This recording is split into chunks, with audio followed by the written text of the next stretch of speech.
Hello मेरे प्यारे दोस्तों, स्वागत है आपका हमारे YouTube परिवार लक्ष्य शूटर्स में। मैं लक्ष्य त्रिपाठी आप सबका अपने परिवार YouTube चैनल में स्वागत करता हूं।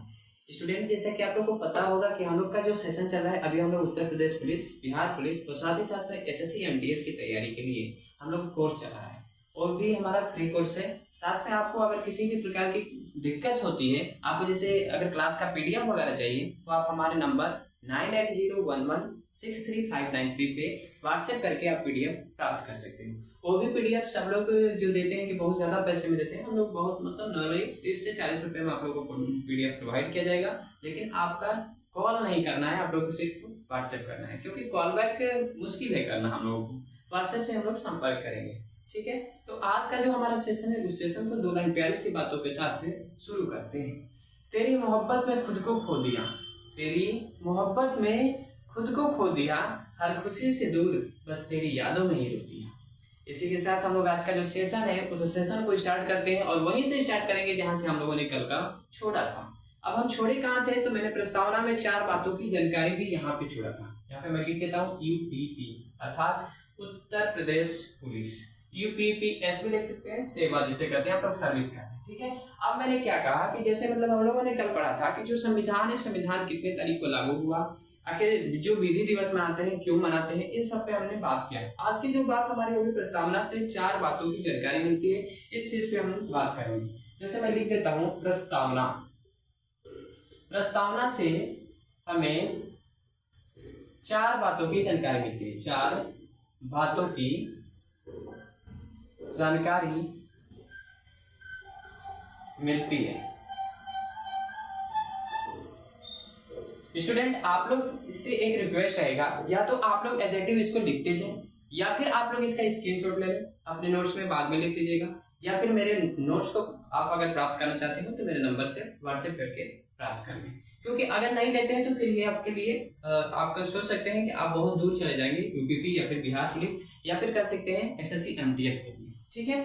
और ये हमारा जो सेशन है वनली फॉर GK/GS से संपीड़ित यानी पीड़ित व्यक्तियों के लिए, मतलब जो एकदम ग्रसित है, कहता है कि नहीं सर हमसे GK/GS नहीं हो पाता है, उसके लिए हम लोग ये बैच चला रहे हैं। तो अब जैसे मैंने कहा कि प्रस्तावना में हम लोग को 4 बातें समझ में आती है, या फिर मतलब हमें 4 बातें की जानकारी मिलती है। क्या क्या? तो पहला हमें मिलती है शक्ति का अंतिम स्रोत, यानी फर्स्ट नंबर में लिख देता हूँ यहाँ पे, शक्ति का अंतिम स्रोत का अंतिम स्रोत।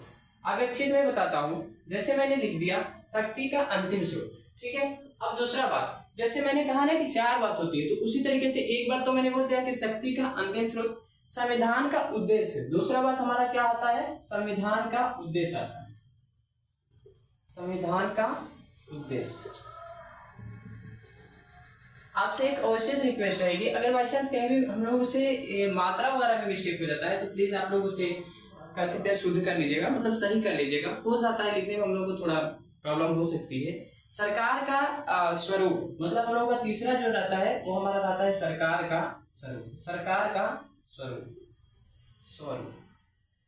3 बातें हो गई। एक और बात आता है, हमने जैसे कहा कि 4 बातें आती है, एक हमारा सरकार का स्वरूप हो गया, और लास्ट आता है संविधान स्वकृति। संविधान कौन सी बातें आती है, संविधान स्वकृति, स्वकृति।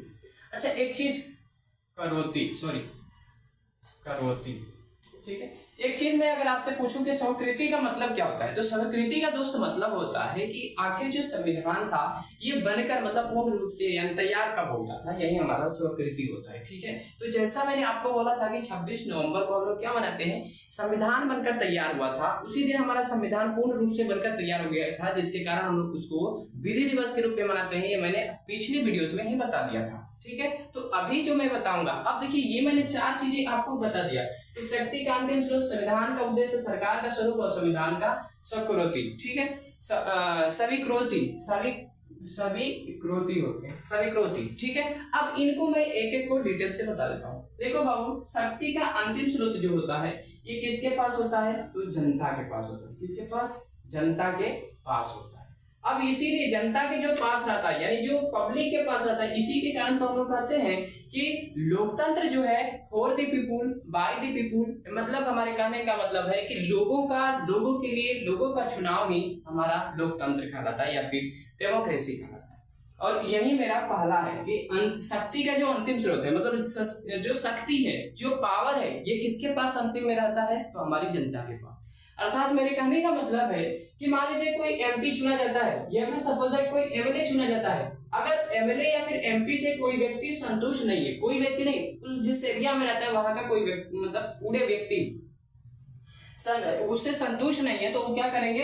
उन्हें लात मारकर उन्हें हटा सकते हैं। ये कोई जरूरी नहीं कि इनको 5-6 साल में हटाया जाएगा, नहीं, इसको तो आप लोग डीएम को पत्र लेकर हटवा सकते हो, फिर से चुनाव करा सकते हो। लेकिन ऐसा हालात होता नहीं है, मतलब ऐसा आता नहीं है। 5 साल के बाद ही उसको चुना जाता है, या फिर मतलब कह सकते हैं पुनः उसकी इलेक्शन होती है। दूसरा, संविधान का मेन उद्देश्य क्या है? तो संविधान का मेन उद्देश्य आपको क्या करवाना है? न्याय दिलवाना है।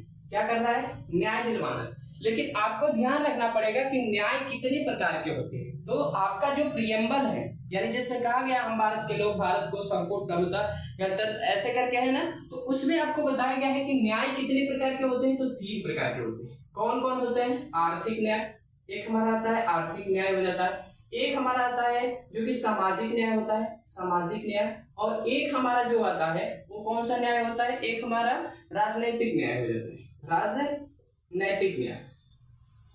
अब मैं इन तीनों को एक एक करके बता देता हूँ। आर्थिक न्याय का मतलब होता है कि भैया अगर कोई आप सामान लेने जाते हो, अगर उस व्यक्ति को मतलब दूसरे व्यक्ति को भी 5 रुपए में मिलता है, तो तुम्हें भी वो सामान कितने में दिया जाएगा? 5 रुपीज में ही दिया जाएगा। ये आपका होता है आर्थिक न्याय, ठीक है।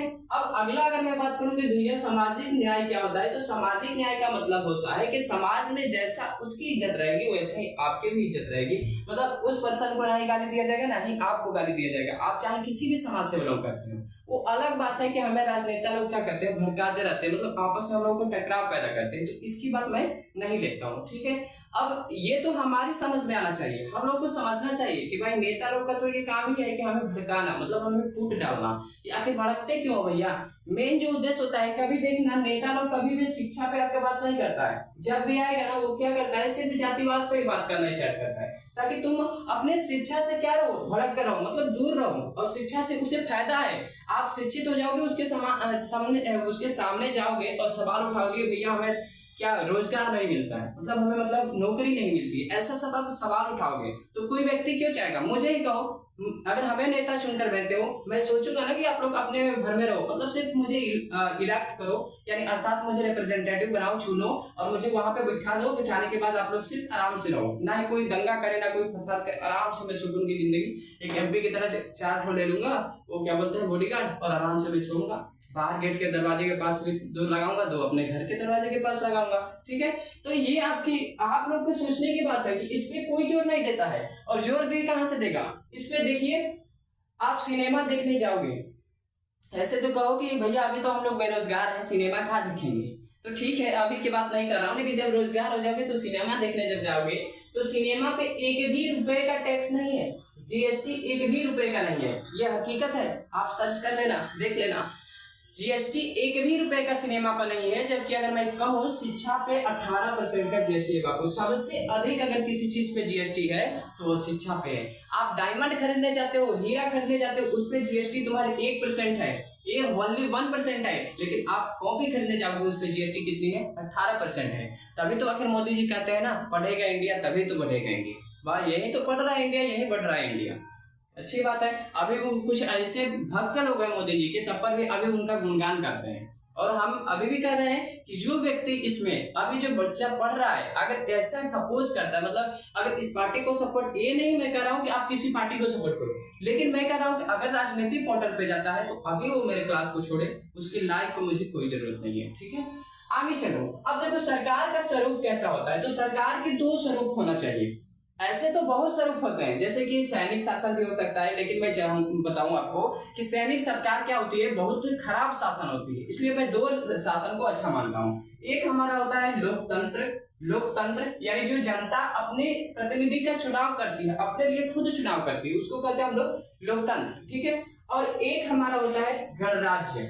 गणराज्य। मतलब अगर ये दोनों में किसी एक में सरकारें हैं, मतलब इन दोनों के किसी एक में, चाहे लोकतंत्र मान लीजिए चाहे गणराज्य मान लीजिए, अगर दोनों में एक में कोई है तो हम उसको अच्छा मानेंगे। हमने क्यों बोला कि सैनिक शासन बहुत खराब होता है। आज एक मिनट में पीछे ले चलता हूँ। एक बार पाकिस्तान जो था, पाक में क्या हुआ था, शासन चल रहा था, मतलब राजा लोग का मतलब मंत्री का वो वहां पीएम का चल रहा था।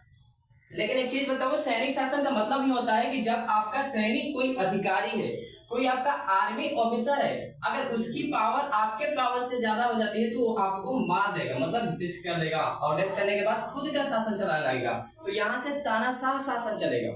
जब कोई सैनिक आपका मतलब कह सकते हैं सत्ता संभालेगा तो वहां से तानाशाह चलेगा।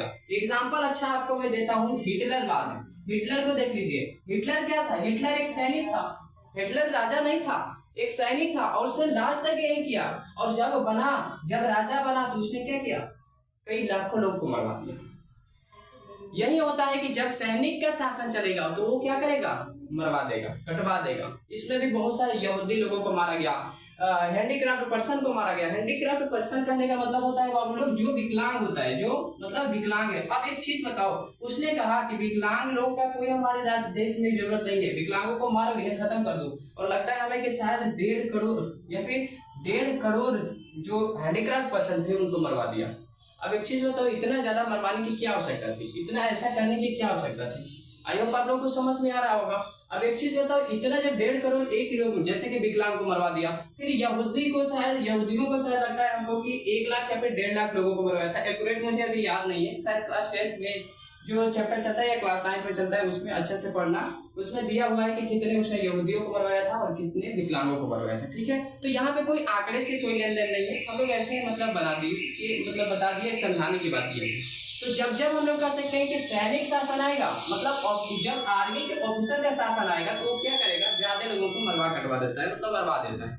ठीक है, अब देखो संविधान स्वीकृति ये कब हुआ था? 26 नवंबर 1949 को हुआ था। 26 नवंबर 1949 को हुआ था। ये मैंने नहीं कहा, ध्यान देना कि ये मैंने नहीं कहा है कि संविधान अपनाया कब गया था, इसे स्वीकार कब किया गया था भैया, ये बनकर कब तैयार हो गया था? तो 26 नवंबर 1949 को ये बनकर तैयार हो गया था। अपनाया कब गया था? 26 जनवरी 1950 को। इसीलिए हम लोग 26 नवंबर जो होता है इसको हम लोग विधि दिवस के रूप में मनाते हैं। अब देखिए, मैं विधि दिवस को और भी डिफाइन कर दूं कि विधि का मतलब क्या होता है। तो विधि का मतलब होता है कानून, और कानून का जो दिवस मनाते हैं वो कितने तारीख को मनाया जाता है? तो 26 नवंबर को। आई होप आप लोगों को समझ में आ गया होगा। 1 मिनट स्किप करते हैं हम लोग, नेक्स्ट स्लाइड लेकर आते हैं, तब तक के लिए 2 मिनट वेट कर लीजिए। चलिए, तो हम लोग नेक्स्ट स्लाइड पे आ गए हैं। अब इसमें हम लोग जो पढ़ेंगे उसको किस चीज के बारे में पढ़ेंगे? तो अनुसूचियों के बारे में पढ़ेंगे। ऐसे मैं घूम जाता हूँ, 1 मिनट। अब यहाँ पे हम लोग क्या पढ़ेंगे? अनुसूचियां। 1 मिनट जरा इसको देख लीजिएगा, कहीं से अगर इसमें कहीं मिस्टेक हो तो उसको आप सुधार दीजिएगा। अब देखिए, अनुसूचियों को इंग्लिश में क्या कहा जाता है? सबसे तो बड़ी बात है कि भैया अनुसूची को इंग्लिश में क्या बोला जाता है? तो इसको हम लोग बोलते हैं शेड्यूल। क्या बोलते हैं? शेड्यूल। शेड्यूल को हिंदी में हम लोग अनुसूचियां कहते हैं। अब बताते हैं कि ये पहले कितनी थी, अब कितनी है। मतलब पहले जो था, मतलब जिस टाइम में संविधान बना उस टाइम में कितने थे, अब कितनी थे। अच्छा, एक चीज हमारा यहाँ पे एक प्रश्न उठता है कि क्या भैया कोई ऐसा कोई चीज है जिससे कि हम लोग संविधान में अपने बढ़ा या घटा सकते हैं? मतलब क्या ऐसा प्रावधान है? तो बाबू ऐसा जरूरत के अनुसार होता है। अगर आपका जरूरत है कि आप किसी चीज को उसमें से हटा दो तो हटा सकते हैं, और जरूरत है कि उसको और अच्छा कर दो तो आप अच्छा कर सकते हो। तो पहले जो था 8 था, और अब की बात अगर मैं करूं तो अभी कितने हो गए हैं? 12 हो गए हैं। इस बात को याद रखना, पहले हमारी जो शेड्यूल थे वो 8 थे, और अभी के बात कर रहा हूं तो 12 हो गए। एक चीज और मैं आपको बता दूं, जो हमारा प्रस्तावना है, प्रस्तावना जो आप लोग पढ़ते हो, उस प्रस्तावना को हमारे सुप्रीम कोर्ट ने यह कर दिया है कि भैया आप प्रस्तावना को कभी हटा नहीं सकते हो, इसमें संशोधन करके अच्छा बना सकते हो लेकिन कभी हटा नहीं सकते हो। इसलिए उसको गवर्नमेंट कभी टच नहीं करती है। अगर आपसे कभी एग्जाम में पूछा जाता है कि क्या भैया एक आध बार प्रस्तावना में संशोधन हुआ है? हाँ हुआ है। 42 अमेंडमेंट एक्ट यानी 42 संविधान संशोधन के तहत इसमें एक बार संशोधन हो चुका है, मतलब एक बार इसमें संशोधन कर दिया गया है। अब देखिए, एक एक हम लोग पढ़ेंगे कि एक एक मतलब जो अनुसूचियां हैं उनके बारे में पढ़ेंगे। ठीक है, एक एक करके हम लोग आर्टिकल वगैरह के बारे में देखते चलेंगे। अब इसमें अनुसूचियां मैंने बता दिया, पहले 8 थी, अब कितनी हो गई है? तो अभी 12 हो गई है। ठीक है, ओके। आई होप आप लोग को समझ में आ रहा होगा। ठीक है, अब देखिए एक मैं बताता हूँ कि भैया जो हमारे होते हैं अनुसूचियों में जैसे आता है तो अनुसूचियों के अनुसार ही आर्टिकल चलते हैं। अब देखिए इनके बाद ही हमारे क्या होते हैं, आर्टिकल होते हैं। क्यों आर्टिकल, मैंने कहा कि भैया ये 1 से 12 तक नहीं, हमारे 500 के आसपास में आर्टिकल चले जाते हैं। मैं अगर हकीकत बताऊं तो 300 कुछ नहीं होते हैं, लेकिन अगर ऐसे काउंटिंग करने लोग, जैसे कुछ ऐसे आर्टिकल होते हैं जैसे मान लीजिए 312 का आ जाता है, या फिर जैसे इंग्लिश में ए लिख देता है, 312 खा आ जाता है, फिर 312 ग आ जाता है। ऐसे करके आर्टिकल क्या होते हैं, ऐसे मतलब रहते हैं। तो इसीलिए मैंने कहा हो सकता है 560 या फिर कुछ होते हैं, इससे होते हैं। ठीक है, लेकिन हम लोग को पढ़ना कितना इसी के अनुसार आता है, 350 या फिर 351 के बीच में ही पढ़ना रहता है। ठीक है, तो अब आ जाओ हम लोग देखेंगे कि जो नंबर 1 है, नंबर 1 में आता क्या है, मतलब भैया नंबर 1 में क्या है। तो नंबर 1 में संघ और क्षेत्र की चर्चा की गई है भैया, संघ और क्षेत्र की चर्चा की गई है, क्षेत्र की चर्चा की गई है।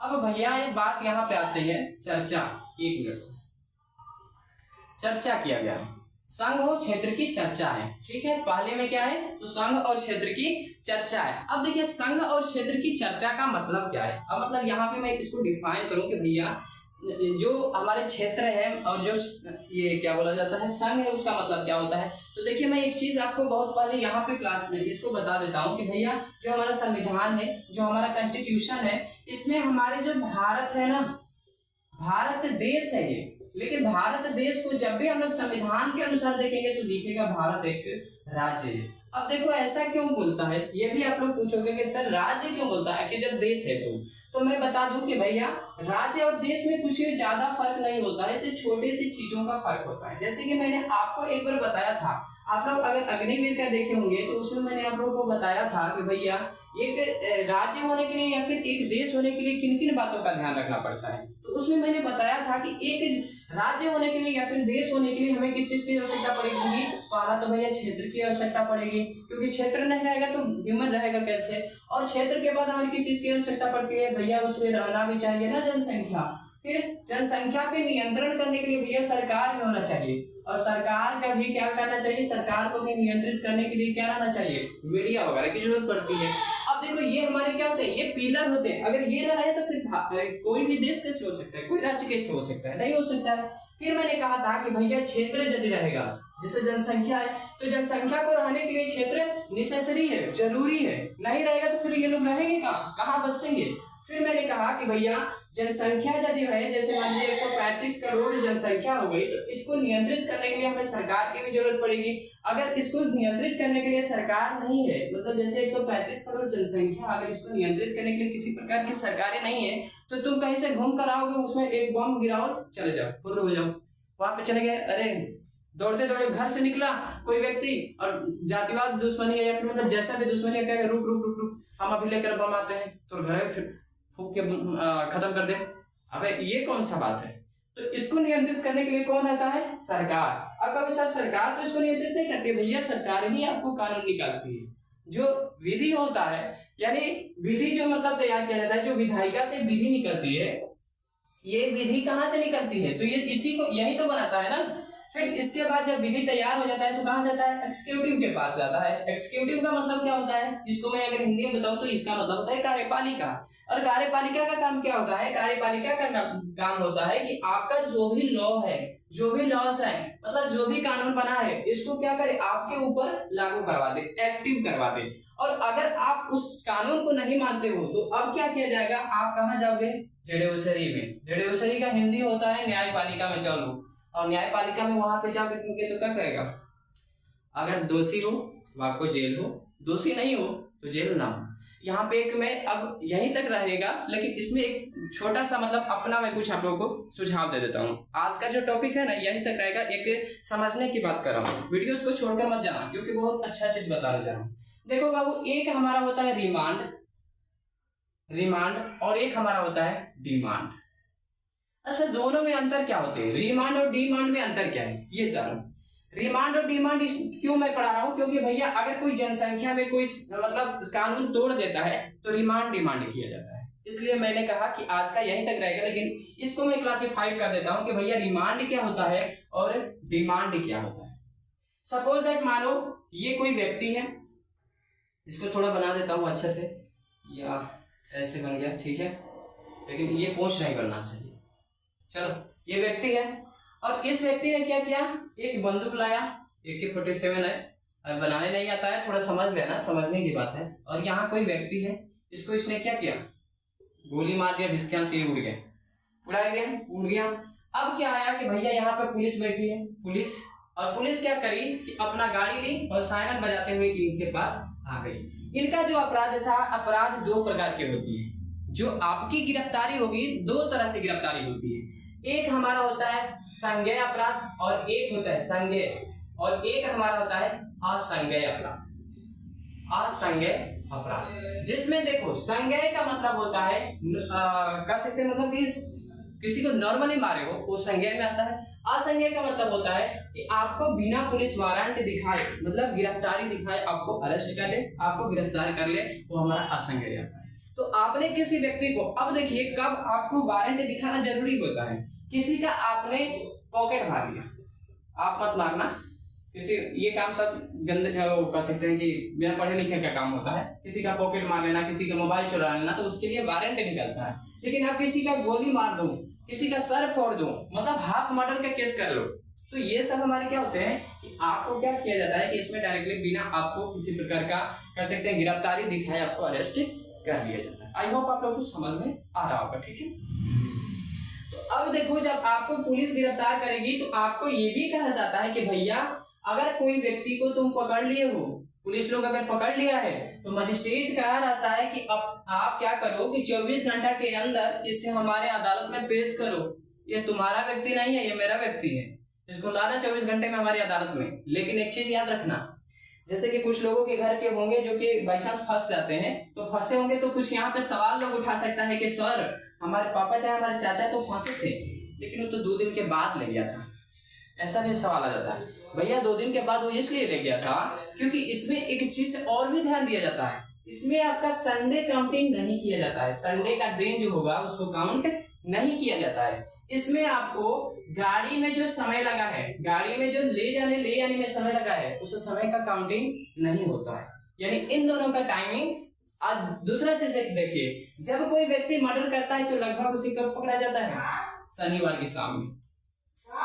जब कोई व्यक्ति मर्डर करेगा तो उसको कब पकड़ा जाएगा, शनिवार के शाम में। अब सवाल उठता है कि भैया शनिवार के शाम में क्यों पकड़ता है, पहले क्यों नहीं पकड़ लेता है? क्योंकि आपको कुटैया करना रहता है, कुटना रहता है उसको, अब खूब रात भर कुटेगा, संडे को भी कुटेगा, और फिर सोमवार को ले जाकर उनके हवाले कर देगा। लेकिन अगर आपको ले जाते वक्त भी कहेगा कि देखो जाकर मजिस्ट्रेट के सामने मत कहना, नहीं तो फिर हमारे ही पास आना है। लेकिन एक चीज याद रखना, अगर कोई पुलिस वाला आपको मारता है और आप जाकर मजिस्ट्रेट के सामने कह दो तो उस पुलिस वाले की नौकरी खत्म हो जाएगी। ये याद रखना, अगर कोई पुलिस वाला आपको मारता है या फिर बदतमीजी से आपको सलूक करता है तो आप उसके खिलाफ वहां पे बताओगे तो उसके खिलाफ कार्रवाई हो सकती है, वो बर्बाद हो जाएगा। लेकिन सब लोग डर जाता है, गांव के लोग रहते हैं, सब लोग डरता रहता है, तो डर जाता है तो इसलिए वहां पे जाकर कहवे नहीं करेंगे।